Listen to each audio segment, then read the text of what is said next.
ഈശോയിൽ ഏറ്റവും പ്രിയപ്പെട്ട ബഹുമാനപ്പെട്ട വിചാരിച്ച അധ്യക്ഷ, പ്രിയപ്പെട്ട മാതാപിതാക്കളെ, സമർപ്പിതരെ, ഏറ്റവും വാത്സല്യമുള്ള കുഞ്ഞുമക്കളെ,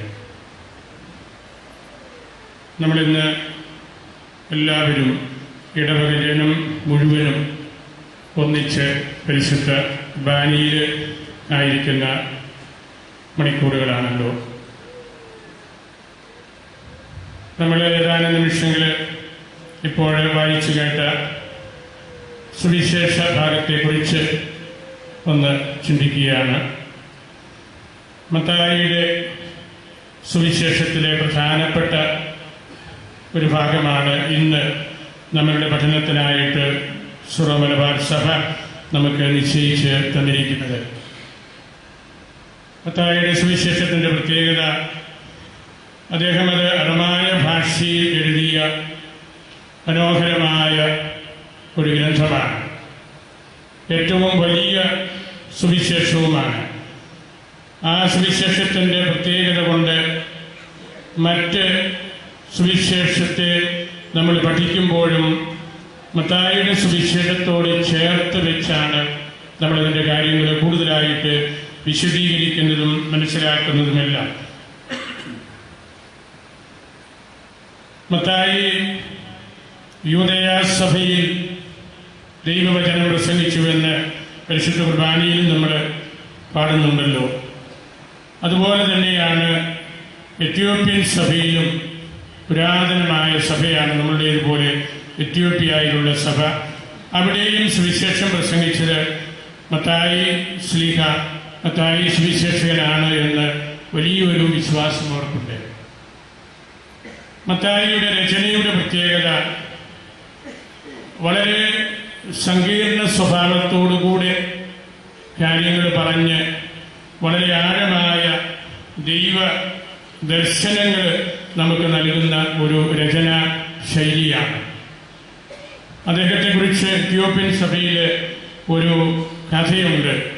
അദ്ദേഹത്തെ ഈശോ വിളിക്കുന്നതുമായിട്ട് ബന്ധപ്പെട്ട് അദ്ദേഹം ചുങ്കസ്ഥലത്ത് ഇരുന്ന് ചുങ്കം പിരിക്കുകയായിരുന്നു.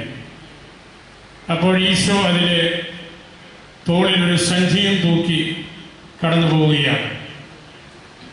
അത് ചുങ്കസ്ഥലമാണല്ലോ. ഈശോ അതിനെ കടന്നുപോയി മത്തായിയെ നോക്കി നിന്നപ്പോൾ ഈശോയോട് മത്തായി അല്ലെങ്കിൽ ലേവി ചോദിച്ചു, have you anything to declare? നമ്മൾ എയർപോർട്ടിലൊക്കെ കടന്നു പോരുമ്പോൾ എങ്ങനെയാണല്ലോ, പോകുമ്പോൾ നിങ്ങൾക്ക് എന്തെങ്കിലും ഡിക്ലെയർ ചെയ്യാനുണ്ടോ? നിങ്ങളുടെ കയ്യിൽ സ്വർണമുണ്ടോ? വിദേശ നാണയമുണ്ടോ? അപ്പോൾ ഈശോ പറഞ്ഞു, I have come to declare only the love of God the father.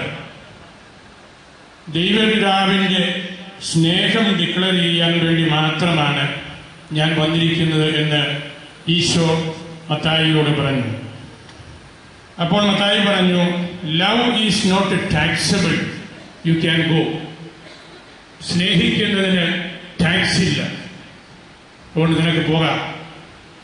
അപ്പോൾ ഈശോ പറഞ്ഞു, ഇല്ല, ഞാൻ നിന്നെയും കൊണ്ട് മാത്രമേ പോവുകയുള്ളൂ. ഉടനെ തന്നെ അവൻ എഴുന്നേറ്റ് അവനെ അനുഗമിച്ചു. ഇതാണ് എത്യോപ്യൻ സഭയിൽ മത്തായിയുടെ ആ ഒരു ചരിത്ര പശ്ചാത്തലത്തെക്കുറിച്ച് നിലവിലുള്ള വലിയൊരു പാരമ്പര്യം.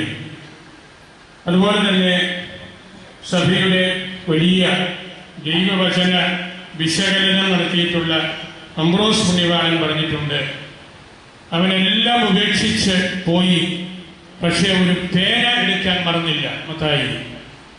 അതിന്റെ അർത്ഥം നമുക്കറിയാം. മത്തായി എഴുതിയ, പിന്നീട് എഴുതാനിരുന്ന വലിയ സുവിശേഷത്തെ മനസ്സിൽ കരുതി അദ്ദേഹം നടത്തുന്ന ഒരു വ്യാഖ്യാനമാണ്. എല്ലാം വിട്ടു, പക്ഷേ അവനൊരു പേന എടുത്തു എന്ന് പറഞ്ഞാൽ പിന്നീട് ഈശോയെ കുറിച്ച് എന്തെങ്കിലും കുറിച്ചു വെക്കാനൊക്കെ അവസരം കിട്ടും എന്ന് കരുതി അംബ്രോസ് കൊടുക്കുന്ന ഒരു വ്യാഖ്യാനമാണ്.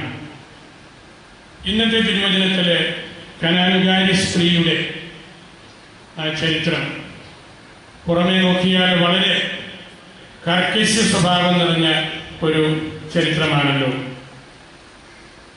കാനാൻ എന്ന് പറയുന്ന ആ വ്യക്തി പൂർവ്വപിതാവായ നോഹിന്റെ മകന്റെ മകനാണ്, പൗത്രൻ.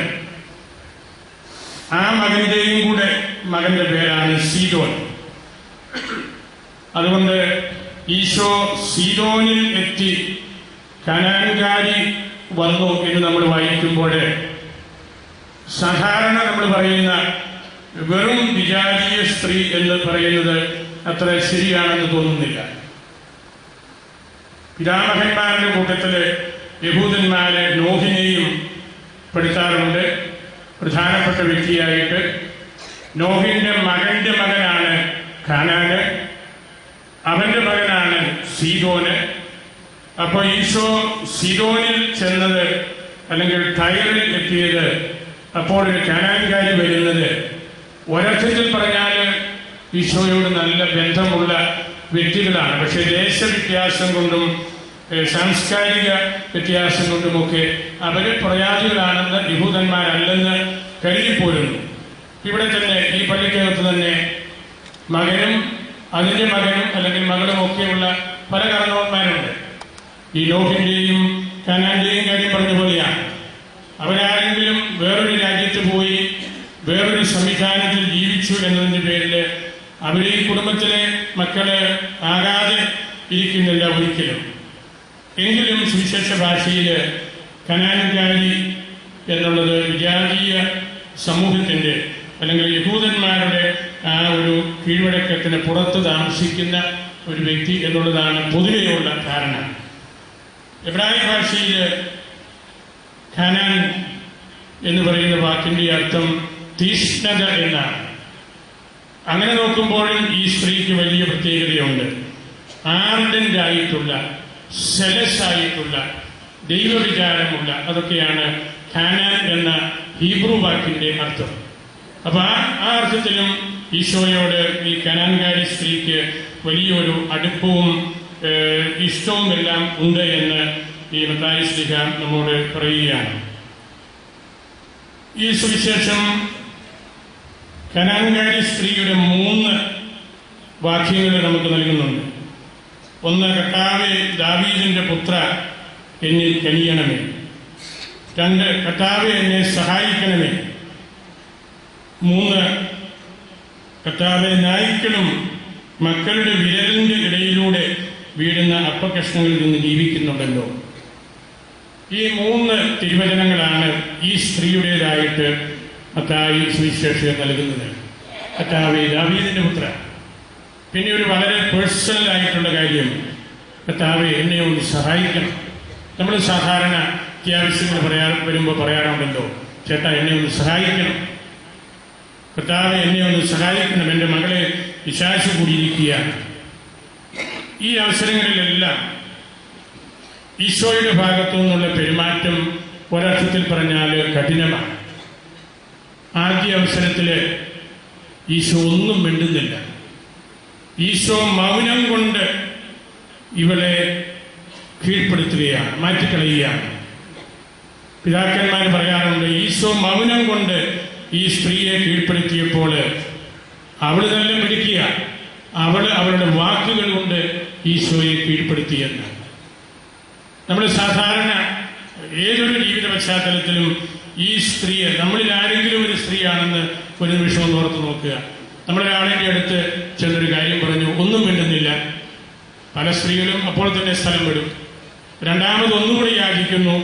അപ്പോൾ പറയുന്നു, ഞാൻ എന്റെ സമൂഹത്തിലെ ആളുകളുടെ ഇടയിലേക്ക് വന്നു, യഹൂദന്മാരുടെ ഇടയിലേക്ക് വന്നതാണ്, നീ പ്രയാണിയാണ്, നിനക്ക് നിന്റെ വഴിക്ക് പോകാം. അപ്പോഴും ആ സ്ത്രീ പോയില്ല. വീണ്ടും വന്ന് പറഞ്ഞപ്പോൾ നമ്മളുടെ നാടൻ ഭാഷയിൽ പറഞ്ഞാൽ ഈശോ അവളെ പട്ടി എന്നാണ് വിളിച്ചത്. വിജാതിയെ കുറിച്ച് യഹൂദന്മാരുടെ ഇടയിലുള്ള ഒരു ധാരണ അതാണ്. അങ്ങനെ പറഞ്ഞപ്പോഴും ആ സ്ത്രീ പോയില്ല. അതാണ് മത്തായി ഇവിടെ നമുക്ക് നൽകാൻ ഉദ്ദേശിക്കുന്ന സന്ദേശം. ആ സ്ത്രീയുടെ ഒരു ആർജവത്വം, ഈ നിഷേധവും അല്ലെങ്കിൽ ഇതുപോലുള്ള മോശമായ വാക്കുകളുമൊക്കെ ഈശോയുടെ പക്കൽ നിന്ന് കേട്ടപ്പോഴും ആ സ്ത്രീ അതെല്ലാം സഹിച്ച് അവളുടെ മകൾക്ക് വേണ്ടി, ആ കുഞ്ഞിനെ രക്ഷിക്കാൻ വേണ്ടി ഏത് ചീത്തയും ചെറിയുമെല്ലാം കേട്ട് അവിടെ നിൽക്കുകയാണ്. അങ്ങനെ വാശിയോടുകൂടി നിനക്ക് മാത്രമേ എൻ്റെ കൊച്ചിനെ സഹായിക്കാൻ പറ്റുകയുള്ളൂ, നീ സഹായിച്ചിട്ട് ഞാൻ പോവുകയുള്ളൂ എന്ന ആ ഒരു വലിയ നിർബന്ധ ബുദ്ധിയോടുകൂടി കർത്താവിൻ്റെ പക്കൽ അവള് പിടിച്ച് നിൽക്കുകയാണ്. അഗസ്തീനോസ് ഈ തിരുവചനത്തെക്കുറിച്ച് ഒരു ഞായറാഴ്ച ജനങ്ങളോട് പ്രസംഗിച്ചപ്പോൾ 2000 വർഷങ്ങൾക്ക് മുമ്പ് ജീവിച്ചിരുന്ന വലിയ പണ്ഡിതൻ അദ്ദേഹം ഈ സ്ത്രീയുടെ ഒരു മനസ്സ് പറയുന്നത് ഇങ്ങനെയാണ്: അങ്ങ് ഇസ്രായേൽക്കാരുടെ ആളാണെന്ന് പറഞ്ഞ് വന്നല്ലോ, ഇപ്പൊ എങ്ങനെയിരിക്കുന്നു? അവർക്ക് അങ്ങനെ ആവശ്യമില്ലല്ലോ, അതുകൊണ്ട് അവരുപേക്ഷിച്ച് കളഞ്ഞത് ഞങ്ങൾക്ക് തന്നേക്കും. അഗസ്തീനോസിന്റെ വിശകലനമാണത്. അങ്ങ് യഹൂദരുടെ ആളാണ്, ഇപ്പൊ ആണ്ട് കിടക്കുന്നു. ഒരൊറ്റ യഹൂദനും ശരിയായ വിധത്തിൽ അങ്ങയെ അനുഗമിക്കാൻ, അങ്ങയെ സ്വീകരിക്കാൻ തയ്യാറാകുന്നില്ല. അവരുപേക്ഷിച്ച് കളഞ്ഞത് നിന്നെ ഞങ്ങൾക്ക് ജാതിയർക്ക് തന്നേരെ, ഞങ്ങള് വേണ്ടതുപോലെ നിന്നെ സ്വീകരിച്ചുകൊള്ളാം, നിന്റെ സുവിശേഷത്തിന് ഞങ്ങൾ കൂടുതലായിട്ടുള്ള മേന്മ പകർന്നുകൊള്ളാം എന്ന് പറയുക. ആ മനസ്സാണ് ഈ സ്ത്രീയുടേതെന്ന് പുണ്യവാനായ അഗസ്തീനോസ് പറഞ്ഞ് വയ്ക്കുകയാണ്.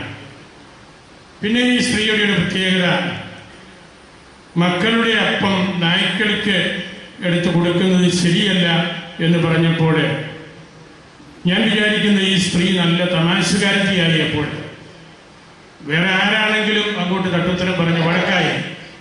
അപ്പൊ ഈ സ്ത്രീ പറഞ്ഞു, അത് കുഴപ്പമില്ല, മക്കൾ അപ്പം തിന്നുമ്പോൾ വിരലിന്റെ ഇടയിലൂടെ ചെറിയ കഷ്ണങ്ങൾ താഴെ വീണ് നായ്ക്കളും അത് ഭക്ഷിക്കുന്നുണ്ടല്ലോ. വലിയൊരു ഒരു വിശുദ്ധം കർത്താവിന്റെ മുമ്പില്, അല്ലെങ്കിൽ അവരുടെ വിശ്വാസത്തിന്റെ ആഴം അവിടെ പറഞ്ഞു കൊടുക്കുകയാണ്. അങ്ങനെ ആ സ്ത്രീയെ പ്രതികരിച്ചപ്പോൾ കർത്താവ് അവളുടെ നേരെ നോക്കുകയും അവരുടെ ആഗ്രഹം സാധിച്ച് കൊടുക്കുകയുമാണ് ചെയ്യുന്നത്. വിജാതിയെ കുറിച്ചുള്ള ഈ എബ്രായക്കാരുടെ, യഹൂദന്മാരുടെ സങ്കല്പം വളരെ മോശമായിരുന്നു. അവരെ മൃഗങ്ങളായിട്ട് കരുതുന്നു. സങ്കീർത്തനത്തിൽ നമ്മൾ വായിക്കുന്നുണ്ടല്ലോ, മൊബാബ് എന്റെ ക്ഷാളനപാത്രമാണ്, കൈ കഴുകി തുപ്പാനുള്ള സ്ഥലമാണ് ഈ യഹൂദന്മാരുടെ പറമ്പ് എന്ന് പറയുന്നത്. പുണ്യവാനായ അപ്രേം, അദ്ദേഹം ശക്തമായ ഭാഷയിൽ നമ്മളുടെ തിരുവചനങ്ങളെ വ്യാഖ്യാനിച്ച ഒരു പുണ്യവാനാണല്ലോ. അദ്ദേഹം പറയുന്നൊരു വാക്കുണ്ട്, വിജാതീയര് പട്ടികളെ പോലെ ആണെങ്കിലും പട്ടികളുടെ സ്നേഹവും ധൈര്യവും അവർക്കുണ്ട്. ഈ സ്ത്രീയുടെ പെരുമാറ്റം വെച്ച് പറയുകയാണ്, ജാതീയരെ പട്ടികളെ പോലെയാണ്, അത് യഹൂദന്മാരുടെ ഒരു ചിന്തയാണ്. പക്ഷേ അവർക്ക് പട്ടികൾക്ക് സകലമായ സ്നേഹമുണ്ട്, ധൈര്യമുണ്ട്. ഇസ്രായേൽക്കാര് ദൈവത്തിന്റെ മക്കളാണെങ്കിലും അവര്, പറയാൻ കൊള്ളുന്നൊരു വാക്കല്ല അപ്രയം ഉപയോഗിച്ചിരിക്കുന്നത്, അവര് പേപ്പട്ടികളെ പോലെയാണ്, മറ്റുള്ളവരെ കടിച്ച് കൊന്ന് നശിപ്പിക്കുകയാണ്. അപ്പൊ ആ ഒരു വലിയ വിശകലനത്തിലൂടെ ഈ സ്ത്രീയുടെ ശക്തമായ ഒരു വിശ്വാസത്തിന്റെ ആത്മീയതയുടെ ഒരു തലം നമ്മളിലേക്ക് കൊണ്ടുവരികയാണ്. സാധാരണ നമ്മളൊക്കെ ഇട്ടേച്ചു പോകുന്ന ഒരവസരത്തില് ഈ സ്ത്രീയെ അവിടെ കർത്താവിനോട് ചേർന്ന് നിന്ന്, നമുക്കറിയാമല്ലോ, അവള് ഈശോയോട് പൊടിക്കഷ്ണമാണ്, അപ്പക്കഷ്ണമാണ് ചോദിച്ചതെങ്കിലും അവള് അപ്പം മുഴുവനുമായിട്ടാണ് തിരിച്ചു പോയത്. അവള് ചോദിച്ചത് ഒരു ക്രംബാണ്, താഴെ വീഴുന്ന ഒരു കഷ്ണമാണ്, അത് മതി, അത്രയും കാരുണ്യം മതി, അത്രയും സ്നേഹം മതി ഈശോയിൽ നിന്ന്. പക്ഷേ ഈശോയ്ക്ക് കാര്യം മനസ്സിലായപ്പോൾ ഈശോ പറഞ്ഞു, നിന്റെ വിശ്വാസം വലുതാണ് എന്ന് പറഞ്ഞപ്പോൾ അവള് ആ അപ്പം മുഴുവനും, ഈശോയെ മുഴുവനും സ്വീകരിക്കുകയാണ് ചെയ്തത്. ആധ്യാത്മിക പിതാക്കന്മാര് പറഞ്ഞിട്ടുണ്ട്, അബ്രാഹത്തിനെ വിശ്വാസത്തിന്റെ പിതാവ് എന്ന് നമുക്ക് വിളിക്കാമെങ്കിൽ ഈ കാനാൻകാരിയെയാണ് വിശ്വാസത്തിന്റെ മാതാവ് എന്ന് വിളിക്കേണ്ടത് എന്ന്. കാരണം നിന്റെ വിശ്വാസം വലുതാണ്. ഈശോ പറഞ്ഞതാണ്, യഹൂദന്മാർക്ക് വിശ്വാസമില്ല, സ്ലീഹന്മാരുടെ വിശ്വാസം ചെറുതാണ്, നിന്റെ വിശ്വാസം വലുതാണ്. ആ ടീച്ചിങ്ങാണ് കർത്താവ്, അല്ലെങ്കിൽ വിശുദ്ധ സ്ലീഹ മത്തായി ഈ വലിയ ചരിത്രപരമായ ഈ സംഭവത്തിലൂടെ നമുക്ക് നൽകുന്നത്. നമ്മളുടെ വിശ്വാസം വലുതായിരിക്കാനായിട്ട് നമ്മൾ സഹിക്കേണ്ടി വരുന്ന ക്ലേശങ്ങൾ, പ്രയാസങ്ങൾ ഒക്കെ നമ്മൾ ഉൾക്കൊള്ളുകയും നമ്മുടെ ജീവിതത്തോട് അതിനെ കൂട്ടി ചേർക്കുകയും ചെയ്യണം.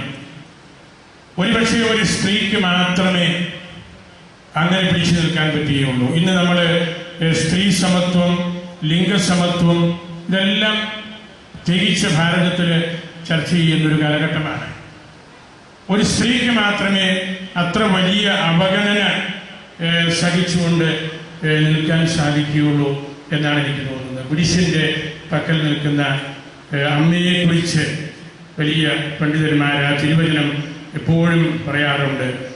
സ്ഥാപത്ത് മാത്തർ അമ്മ നിൽക്കുന്നു, ജുക്സ്ത ക്രൂശം കുരിശിനോട് ചേർന്ന് അമ്മ നിൽക്കുന്നു.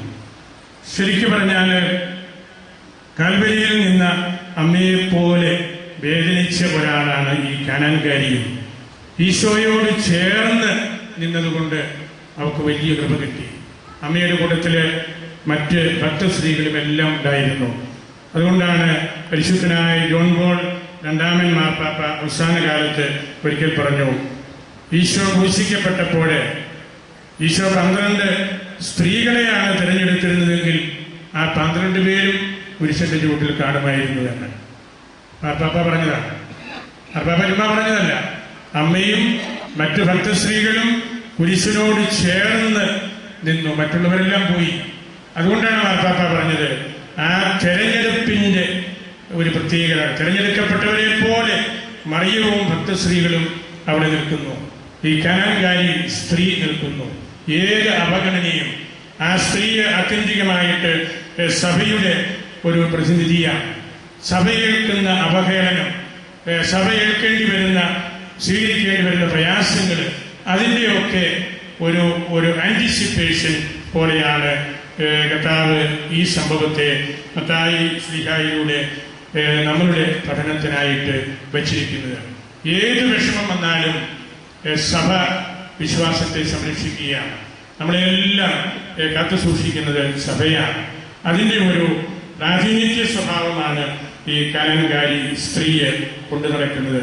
അതുകൊണ്ട് നമ്മൾ ഇന്ന് ഈ സംഭവത്തെക്കുറിച്ച് പരിശുദ്ധ കുർബാനയിൽ ഓർക്കുമ്പോൾ ഏത് ബുദ്ധിമുട്ടിന്റെ നടുവിലും കർത്താവിനോട് ചേർന്ന് നിൽക്കാനുള്ള കൃപയ്ക്കായിട്ട് പ്രാർത്ഥിക്കണം. നമ്മുടെ ഒക്കെ വീടുകളിൽ ഒരുപാട് പ്രയാസങ്ങളുണ്ട്.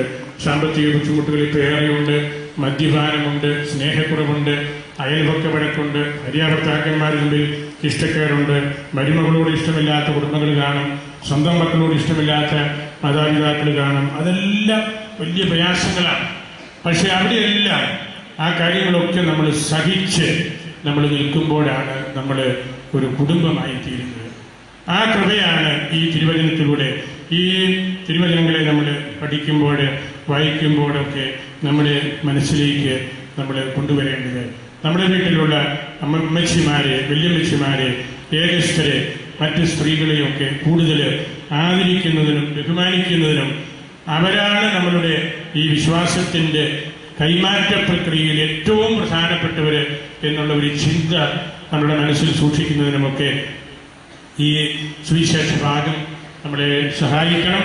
അതാണ് അതിൻ്റെ ഉള്ളിൽ മറഞ്ഞിരിക്കുന്ന ചിന്ത, ആത്മീയ ചിന്ത എന്ന സന്ദേശം നമ്മൾ മനസ്സിൽ സൂക്ഷിച്ച് നമുക്ക് നമ്മുടെ അമ്മച്ചിമാരോട്, വല്യമ്മമാരോടൊക്കെ കൂടുതലായ വാത്സല്യവും കാരുണ്യവും കാണിക്കാൻ ഇടയാകട്ടെ എന്ന് ഞാൻ പ്രാർത്ഥിക്കുന്നു.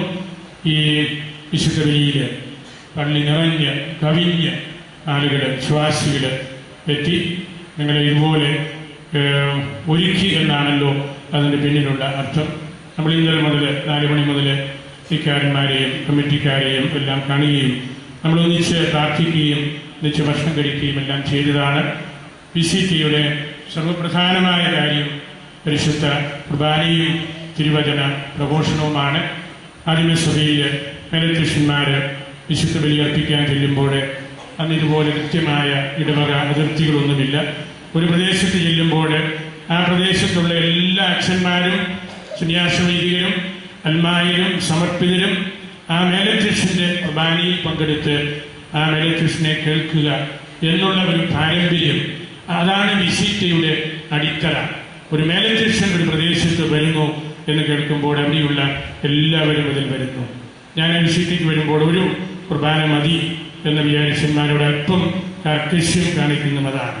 നമ്മൾ ഒന്നിച്ച് ഒറ്റയ്ക്ക് ഒരു വീട്ടിലെ ആളുകൾ എല്ലാവരും കൂടി വരുമ്പോൾ എനിക്ക് തീർച്ചയായിട്ടും അറിയാം, എല്ലാ വീട്ടിൽ നിന്ന് പൂട്ടി ആരുമില്ലാണ്ട് പോരാൻ പറ്റുകയില്ല. രോഗികളായ മാതാപിതാക്കൾ കാണും. അതൊക്കെ നമുക്ക് സാമാന്യ ബുദ്ധിക്ക് അറിയാവുന്ന കാര്യമാണ്. എങ്കിലും നമ്മൾ സാധിക്കുന്ന എല്ലാവരും ഒന്നിക്കുമ്പോൾ അത് സഭയുടെ ഒരു സമ്മേളനമാണ്. ആദ്യകാലം മുതൽ സഭ നമ്മെ പഠിപ്പിക്കുന്ന ഒരു പൈതൃകത്തിന്റെ ഒരു ആവിഷ്കാരം കൂടിയാണ്. അത് ഇവിടെ നിങ്ങൾ വളരെ ശ്രേഷ്ഠമായ രീതിയിൽ നടത്തുന്നു എന്ന് കാണുന്നതിൽ എനിക്ക് അതിയായ സന്തോഷമുണ്ട്. ഞാൻ അവസാനിപ്പിക്കുകയാണ്.